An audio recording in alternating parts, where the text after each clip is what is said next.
Oh, oh, oh, oh, ada lelaki baru 10 tahun kahwin, baru dia sedar dia dah kahwin dengan perempuan yang salah. Macam orang kata, bila dah sedar baru kita kahwin dengan perempuan salah, baru dah menyesal, baru nak cerai. Dan akhirnya cerai. Kalau kita kahwin dengan perempuan salah, kita juga akan dapat anak yang salah. Itulah katanya. Bukan lelaki sahaja, perangai dia sama saja macam ibu dia. Tak perlu dipertahankan kedua-duanya. Lebih baik tinggalkan saja sang isteri dengan anak, cari wanita yang tepat dan akhirnya dapat wanita tepat. Bila wanita itu kahwin dengan orang yang dicinta, anak dia dapat papa yang dia nak, tapi papa dia berubah. Yang dulu sayang dia tiba-tiba buat muka garang yang kata jijik. Memanglah dia dulu tak sayang pun, dia hanya pergunakan sahaja. Memang salah dia sendiri, tak bersyukur dapat papa penyayang.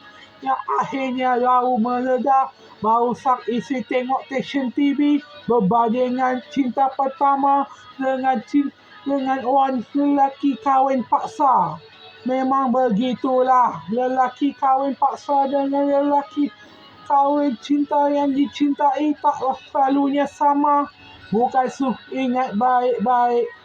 Jangan samakan semua lelaki dengan wanita. Lelaki yang wanita semuanya tidak sama. Lebih baik cari perbezaan. Kalau hidup menderita selepas nikah, maksudnya kau kahwin dengan orang yang salah. Itulah hikikayo. Itulah namanya tahu salah kahwin. Lebih baik ceraikan saja, punya anak pun tak. Itu maksudnya tak ada jodoh. Ya, punya anak pun sama saja tak ada jodoh punya. Cuba ada anak tak bermakna ada jodoh. Memang begitulah. Lepas tengok-tengok rupanya papa dia dah kahwin lain. Yang hari ini dapat anak sempurna yang dia harapkan. Memang tidak beringinkan dia lagi. Memang siapa yang nak anak tak betul.